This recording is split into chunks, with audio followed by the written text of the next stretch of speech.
Hello friends. June the 22nd, there was just another really big solar flare, M4.9, not quite as big as the X1 2 days ago, but at 11:44 p.m. on the 22nd of June. Just get all the 11s, the 22, the 11, the 44. So in itself, this already tells you this is a special moment. And sure enough, if you look at the chart here for Greenwich, look how we have the galactic center exactly front and center above the 0 meridian of this planet 000. The galactic center being really our navel cord, umbilical cord to the greater cosmos. That's where really the life force comes into this solar system, this part of the galaxy.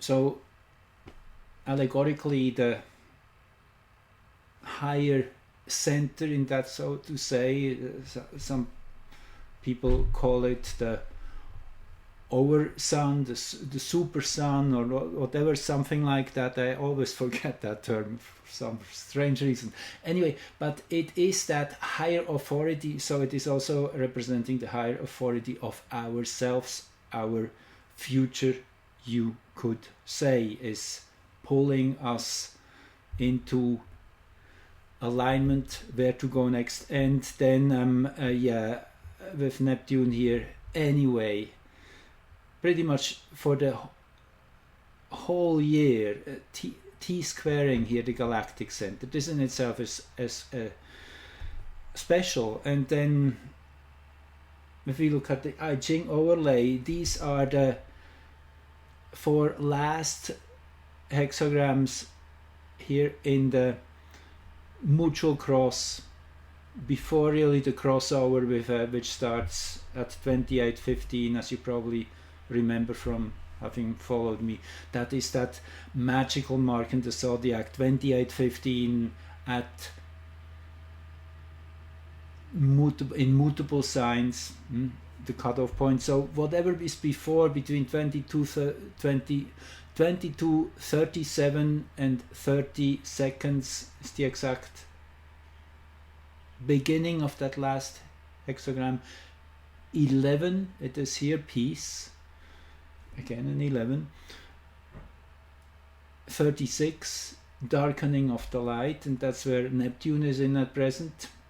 And I was really thinking, this is so much chart bringing forth Neptune's personality in the first house. So like it or not, this is Neptune's discovery chart. I actually have to apologize. I used the wrong time, a wrong chart for Neptune for many years. For some reason, I had saved that in my files many years ago, so I didn't really do the proper research. And finally, thank you, Ron Scott, for bringing that up, questioning me on this. And yes, I did do some research which I should have done long ago, but it's Neptune, so it's really interesting. And I have Neptune personally very high up in my chart in the 10th house, so interesting how this energy had to get into a clear place for myself first to be able to transmute it and bring it into perspective. And this new discovery chart, which I now am using here for 11:24 p.m. in Berlin, short before midnight or around midnight, that's kind of the best kind of what you would call that information we have today, as of people quoting what they heard, what they was them told at the time. Anyway, short before midnight. So I came up with this really great astrologer. I will put that in the comment, who in 1989, I guess, did a correction on Neptune's discovery chart and came up to exactly this. And it just made sense. And then I looked up all the additional planets. You won't believe Salacia, which, as you probably remember, is, as the myth goes, the Greek myth, this is Neptune's wife. Pretty impressive that this astrologer was dead on, without knowing anything about Salacia, tuning into this frequency that is, I mean, this is just pure magic, that this is exactly at the same degree as in that astrologer's rectification. Again, you find the link under the video here in the description, under the description. Once again, I also want to throw in, thank you so much for all the comments you're leaving. I'm always enjoying them, and if you bring up any questions, sometimes it takes me a little while to answer because I have so much going, but I always will answer if it's a question which makes sense, which all do, I know. Anyway, and also thank you so much for all the contributors, my patrons who are supporting me on Patreon, or you can also, there's a PayPal link if you want to do just a single donation. That is certainly very welcome. The more I get that support from you guys, the more I put time into this and make this more and more my mainstay. And that's my plan. Anyway, I'm a musician too. I didn't mention that much yet, but music and astrology are my two passions, I definitely should say, where the love is, where I do like to express myself through, and always learn something new. That's also my expansive mind. I want also to always to yeah, and it is fun. I mean, we have to do something with our lives, I guess. Anyway, the long and short, this is Neptune's new discovery chart, and just look at the synchronicity here with the flare. What happened here? Something, which one I was looking at now? I'm getting confused here, sorry.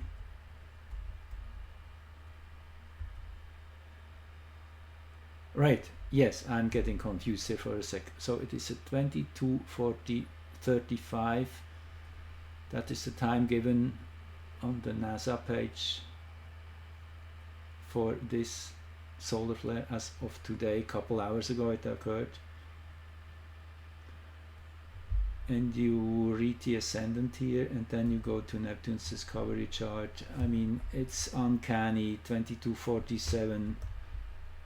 And now we're going to press the wrong button. Here we go, 22:35. Yeah, you see. Anyway, this was just kind of striking me. So Neptune is really the final piece in the domino, you could say, the one which really will make everything shift and change once this character is evolving into a higher dimension.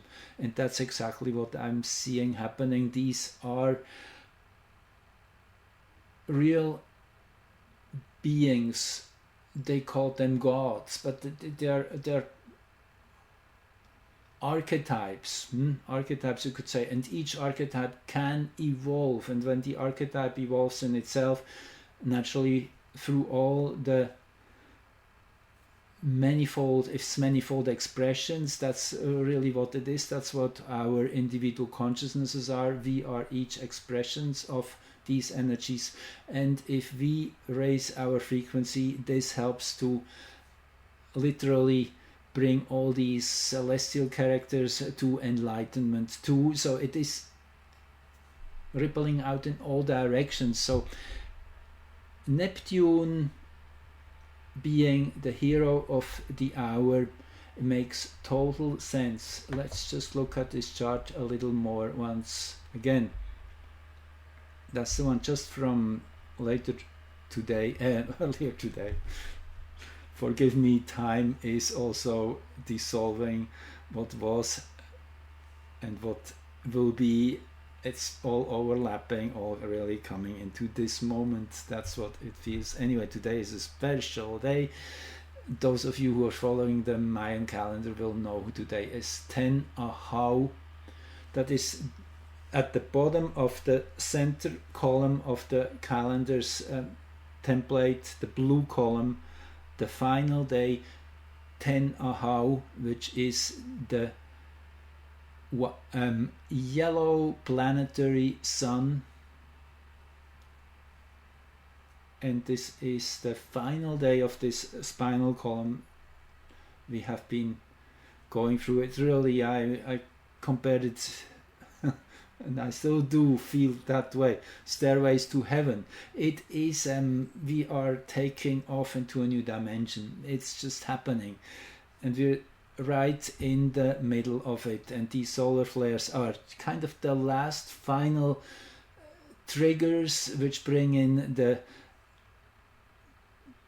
unpredictable element, because astrology in itself is kind of predictable. We know when the most powerful moments occur, aside from what nature then superimposes, and that's what the solar flares pretty much are.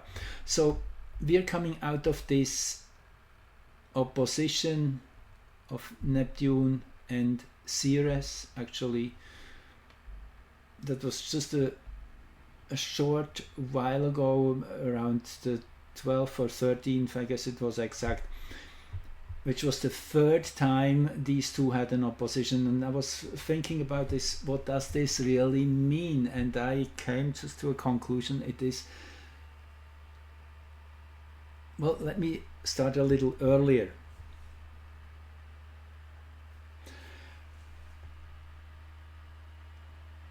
The asteroids are the ones we are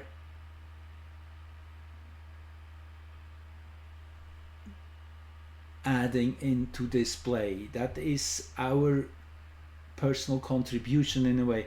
The asteroids being that whole big group of characters between the inner planets and the outer planets, between the personal sphere and the collective sphere. So the asteroids, which in itself, as we pretty much are sure, are the remains of a big planet, which once was between Mars and Jupiter.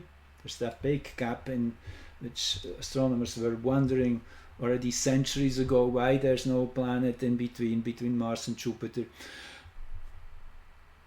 So it's pretty sure that this was planet Tiamat or Maldek, destroyed in a galactic war around 500 million years ago. These are the remnants. They carry that memory in themselves, all these rocks, all these asteroids from the main belt. And in the charts I do here, I'm just using the 6 first ones which were discovered, which again is certainly a reduction, but it is kind of the most archetypal expressions of that multitude. In that sense, certainly a very a fractal, if you want. So if we just use the first 6, and Ceres is the biggest one, so what I want to say still is that they are asking for redemption. They have that memory still of that unnecessary war, and they are asking us to become the agents of transformation by redeeming their energies, and they're offering their services, so to say, and we then can take on these roles according to your personal chart. But the asteroids are really the roles we play in this game. Inside the personal planets, that's how we feel, that's how we kind of are defining ourselves within the setting we are. And then outside there is this big collective mirror, this canvas of what unfolds around us, and then there's this these many roles we can take on and play and bring our personal frequencies into the collective, insert them, and the asteroids are the ones wanting us to employ, use their energies and give them direction and focus. So in a way, the asteroids have been super important in the last many years. I mean, they all are feminine in frequency. That is one basic connotation here. The whole asteroid belt in that sense is feminine. It's that planet which was destroyed, releases lots of that feminine, of that gentle and caring and soft, but also very decisive and clear to the point. All these qualities, Virgo and Libra, are the two signs which classically are assigned to the asteroid belt. So Ceres, let's go back to Ceres. Ceres just entered Libra a day or two ago. Ceres is the earth goddess. Ceres is responsible for nourishing its creation. That's the idea. So Ceres stands for crops, all the food chain, you could say, but also it is our need to nourish ourselves and to give to ourselves. It's always both ways. We give outside, so we do give inside. So in a way, Ceres is here in this opposition to Neptune. I mean, again, I said this can mean so many things. On a very factual level, it definitely can mean some major impacts by water. Ceres also is very often seen when the earth is rumbling. I mean, she's the earth goddess after all. When things are really starting to boil and Mother Nature is feeling it's necessary to step in. So that level is there too. But as I say, Ceres is also about what we eat, and in a way we are consuming Neptune. That's what I got the impression of. We are literally eating up all that Neptunian energy and digesting it, transforming it, turning it into something else it is, and in that sense also getting rid of it in a way. So again, this is very allegorical, but you get the picture. It is consciously allowing, focusing, recognizing all what Neptune is shoving our way. There's lots. I mean, Neptune is a very busy character these days. In this last hexagram of the zodiac, hexagram 36, darkening of the light. And again, if you go and look at Neptune's discovery chart, I mean, this is the energy here at center consciousness of its how it wants to show itself. That's how discovery charts really are. Like birth charts, you could say, for a person, how we want to show ourselves in this world. That's the chart we bring into this life. Our personality, our vessel, the form, its shape, its make, its color.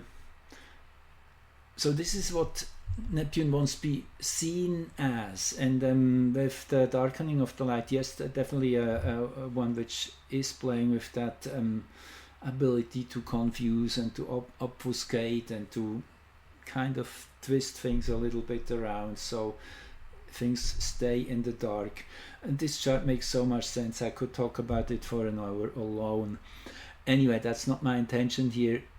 it was really the reference point to today's flare which kind of incited me to do this.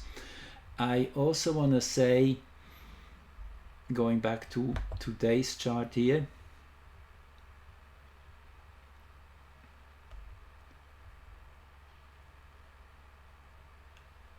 yeah, I mean, it's such an epic time. As I mentioned in my last video, I have many more charts here lined up, but I think I leave it at this here, just referring to the solar chart, and that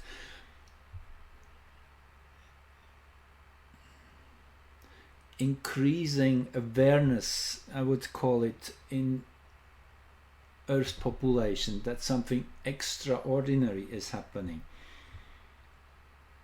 I mean, just the other day we had that I guess many people here of our community, they watch the Schumann resonance, and you have seen these kind of unusual patterns. I guess it was all over the internet, and I don't have an answer to that, so I just thought, however, it was interesting. Again, it shows the different ways of wanting to perceive reality. You can say, well, this was extraordinary, this is really everything comes into an enormous harmonious resonance with each other, all these frequencies, these beautiful wave patterns, which is definitely possible. However, it was, as I understood, only one station which was reporting that special frequency reception. On the other, it could be a technical glitch, or it could be anything, but it was interesting how so many people, or pretty much everybody, made their opinion, oh, it's that, this, or it's that. It could be both. It's, again, there's different parallel realities which are happening as we speak. I mean, in a way, each human being lives a little bit in a different parallel reality, perceiving this chaos order, which it is, again, both. It's the paradox we have to live with. It's both chaos and it's perfect order at the same time. Anyway, I keep bubbling here. I do enjoy sharing with you, and I guess I just leave it at this, and then I have another one lined up, so stay tuned. And that one will be about what still has been unleashed with that X1 solar flare on the 20th, sending off this billowing big plasma wave out towards Venus. Venus was hit yesterday night, and NASA says it probably blew off another part of Venus atmosphere. I like that. Let's quickly go there, I guess, just to give you this little reason, or not. Well, I don't do it right now. I will do it in a separate one. Anyway, that was just saying this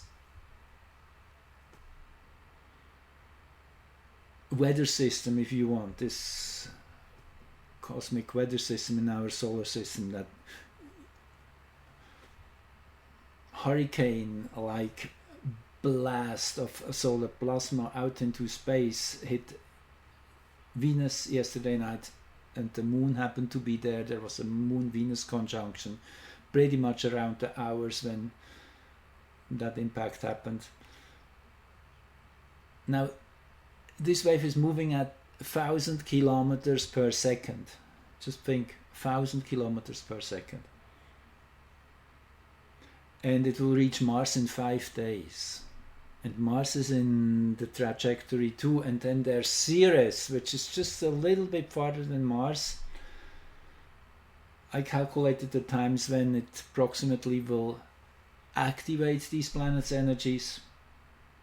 And that's what we will be looking at in the next video. Anyway, thank you for listening, and hopefully that was entertaining.